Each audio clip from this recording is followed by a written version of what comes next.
What I'd like to look at is, are you showing up as you or expectations of those that taught you?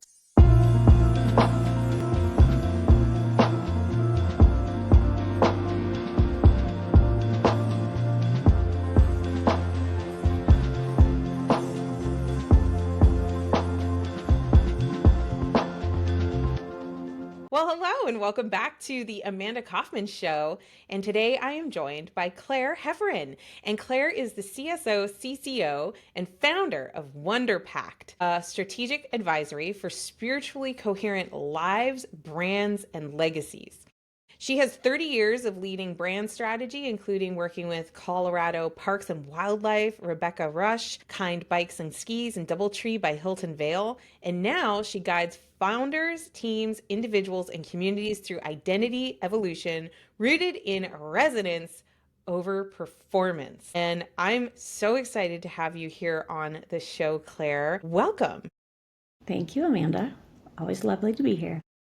So good. So Claire and I met when we were networking through the interwebs, and we've connected on some deeper conversations that I thought were just so powerful. So when I found out that Claire would be willing to connect right here live in front of you, I was like, let's do it because you do have a tremendous amount of experience in branding and strategy, and you've had a relaunch, but it's not just any relaunch. Do you mind just catching us up on your perspective and what you're growing into now and some of the disruption that we've talked about offline? Absolutely. So, the way I like to describe it is my life the past 5 years has been a lived experience, which has led me to launch a new company and help others in the way that I needed it. So, I have a history of a very successful brand marketing career in purpose driven marketing, was running an agency for 20 years, and all of a sudden it started to not fit. I was bored, I was frustrated, I couldn't iterate the company enough. It felt like something was off and I didn't know what it was that was off. So, inevitably, as sometimes the world will do to us, it took me out of the game. My health was failing, and I was like, well, I can't put that to the side. I need to make room. And so, in order to make room, I went on sabbatical for 6 months. And I knew I had already been working on a lot of intellectual, professional development, thinking, what do I do next? And what transpired, well, in 6 months, I thought, oh, I'll just unplug from that career and plug into a new one. Won't that be sweet and buttoned up? And well, no, that doesn't happen. It unfolds and layers, and I choose to roll with it. And so what has transpired is that I realized that my inner self, who I am, my values, my loves, my passions, were no longer reflected in the agency, in the career that I had. Essentially, I had evolved beyond my company, and I needed to make a decision of how do and I used to say fix that. I now realize that there was nothing to fix.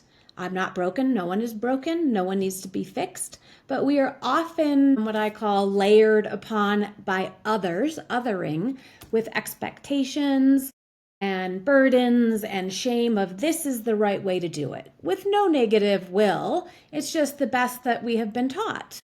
And at a certain point, as we evolve in our life, those may no longer work for us. And so the goal is to remove the othering. I feel it as a tactile fog that comes in, and it feels like there's sort of a bubble between you and I can't see clearly. And in this time of a lot of self work, personal development, I started feeling. And as I started feeling and blending nice energies of masculine, feminine, of creative versus, or not versus, because you need both, creative and structural, I found my way to a me inside that is lit up and creative again, and really acting as a steward with my gifts. So instead of pushing boulders uphill, trying to make things work, not being enjoyed, being fatigued, I now wake up and most days say, I can't wait to see what happens today, because I really believe that my body is for me, the world is for me. It's up for me to have clarity on each day is special. And do I treat it that way? My test is always when I go to bed, was today spent well? Mm. That's a good test. And, one of the biggest reasons that I even became a coach myself was I'll never forget it. I was learning from Brendan Burchard. He leads the High Performance Institute, and I attended one of his seminars back in like 2016. So this is a little while ago. But he said from the stage, he told the story, which he later recounted in his book, The High Performance Habits. And it was about this Mm-hmm. executive who she was in high achievement and out of alignment. And it was like the first time in my personal growth journey where I was like, oh, I feel so seen by that statement of just, because you can grind, you can show up to the expectations of others and you can appease other people. But if you at your core don't have congruency with what's happening or how things are going, that is fast path to a lot of difficulty, and maybe even just like not just difficulty in your own experience, because I think sometimes people think that they can mask, or they're almost like building this husk around their discontentment. But it actually shows up everywhere. It shows up in your interactions. It shows up in how hard you're willing to work for things. It shows up in how you respond to life's inevitable challenges, because there's going to be those disruptive moments, in your life. And it's only made worse if you're living a life that's beside the one that you feel called to, or that you feel like you were meant to work in. I love that.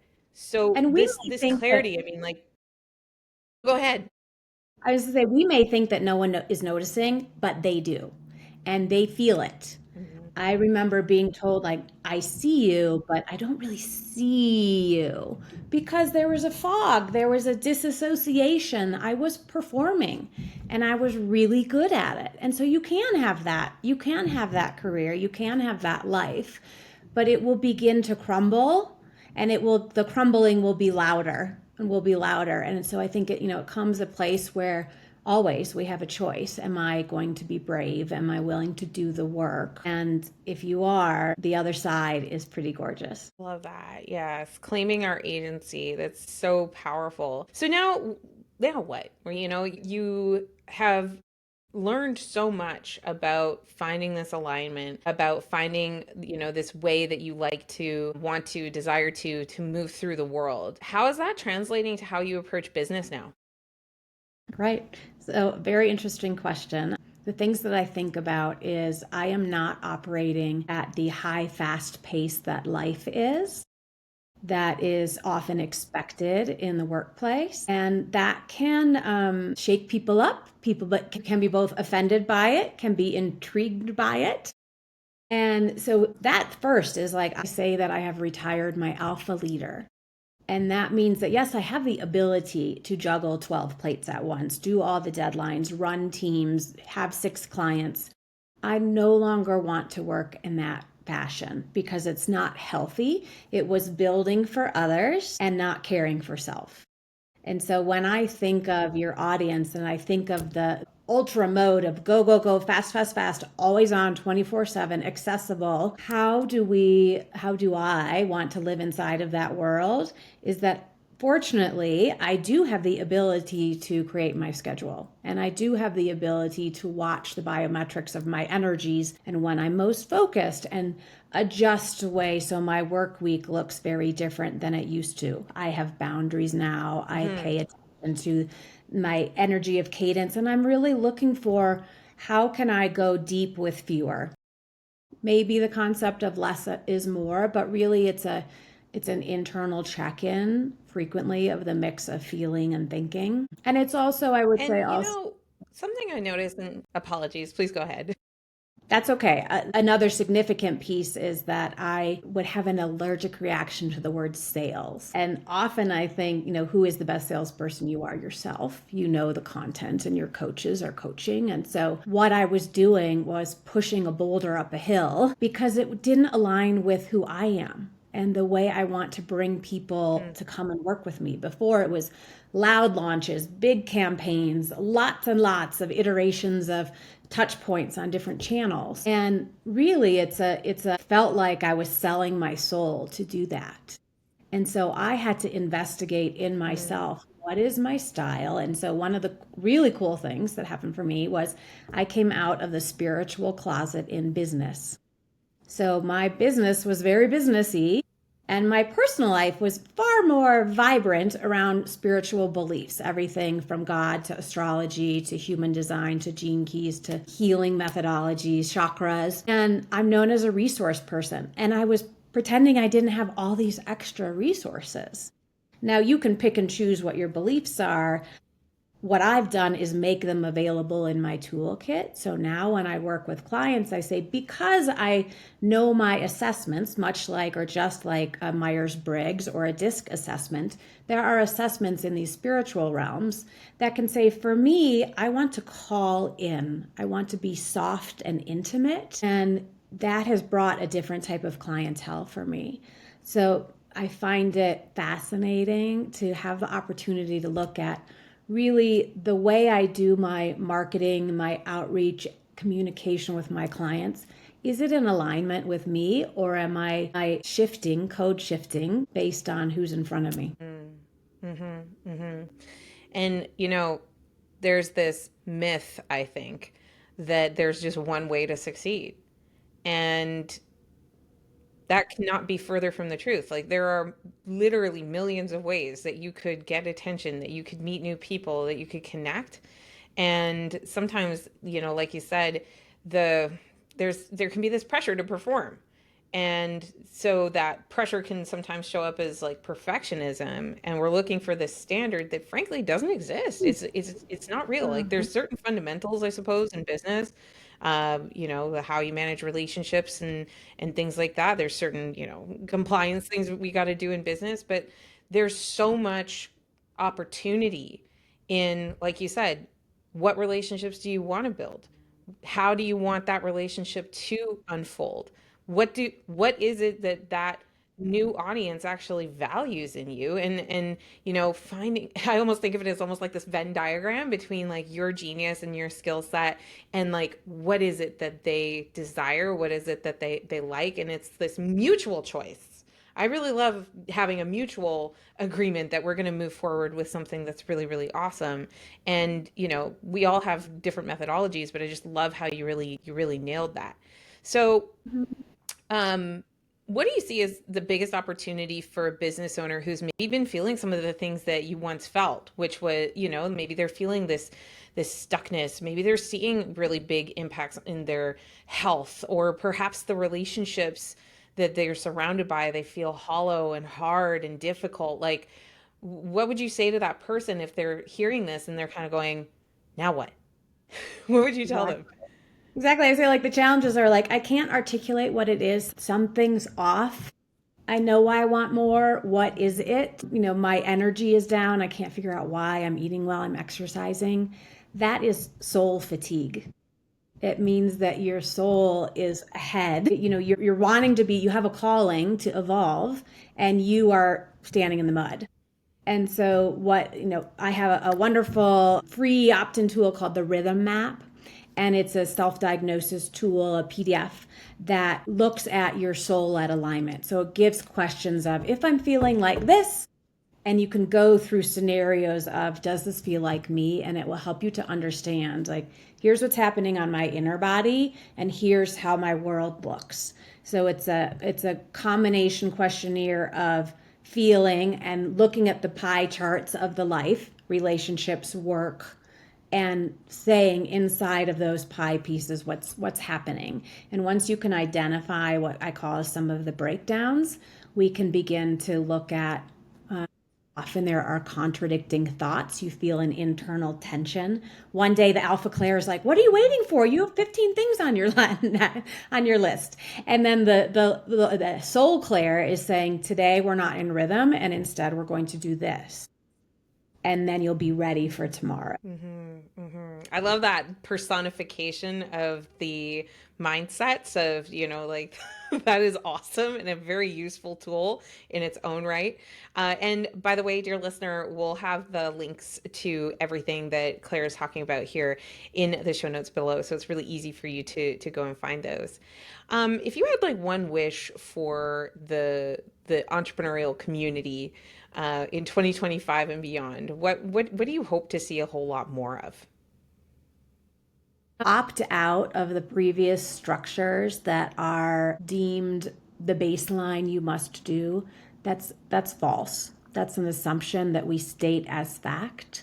You can have it your way. You can do it your way, and don't yeah, remove the struggle. So there is a different way of being now. Thankfully, there are greater resources than our parents or grandparents had. So really look at what I'd like to look at is, are you showing up as you or expectations of those that taught you?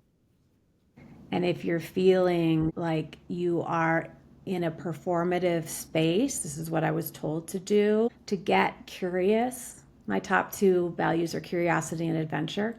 Get curious about what's not working for me and how I might begin to explore loving myself.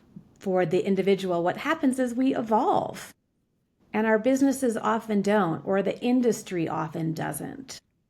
And you may need to segue out of an industry into another industry. Or, sometimes folks look at me and they say, "Oh, are you pivoting?" No, I've actually expanded. What happened was a successful Mm. career in branding, corporate branding, entrepreneurial branding, global branding, to a point where I no longer fit inside my business. And my business could not evolve to that point. Branding was too small. So now I talk about lives instead of just a company brand. I talk about legacies, still very passionate about social impact, about community, about changing the world and taking care. Like, we are designed to be in relationship. Make sure that you're the first relationship yourself. Oh, that is so good. I love that, and that wisdom. And Claire, like if people wanted to keep up with you and see what's happening next, what's the best way for them to do that? So, Claire, I love your take on just what to watch for, what to look for, but then also how to start to give yourself the permission to step out of line and just start testing these things and activate your own curiosity and your own sense of adventure. So, how can people keep up with you? I'm really excited to see what you do next. What's the best way for them to follow you? Sure. The best way to follow me is on LinkedIn. And you can also reach out to get that. Well, the link will be in your show notes for the rhythm map. So yeah, I do have one excellent final thought based on what you just asked me is where I will go next. My tip of the day for going forward for individuals is that no longer do we have to, it's all the P's. Perform, be perfect, have everything ready perfectly before we begin. Something that is a big surprise to me in my work now is that I actually show up and say, guess what? I'm doing this work alongside you. I may be a few chapters ahead of you, but I don't want you to put me on a pedestal nor call me an expert because I'm human as well. But the reason I can do these offers is then I can guide people, much like a midwife, is that I've had this lived experience. And so as we work together, the energy changes. As I do the work, the client does the work, and both businesses rise. So I encourage to often share with clients, prospects, colleagues is that it's never ending. We are always being invited to become more of who we are. So good. So good. Claire, thank you so much for joining us today. My pleasure. It's been a treat. So good. And listener, hey, if you love this, make sure you grab the link and share it with two or three of your friends. And be sure to hit the subscribe button before you go anywhere, just so you can catch the next episode or revisit this one with all of its goodies and insights. And you know what? If you're really loving the show, 30 seconds to leave an honest review makes a big, big difference because it allows people to decide whether they want to spend some time with us. And that's a huge, huge gift. We always really appreciate it when you do that. The next time, make sure that you keep doing what matters.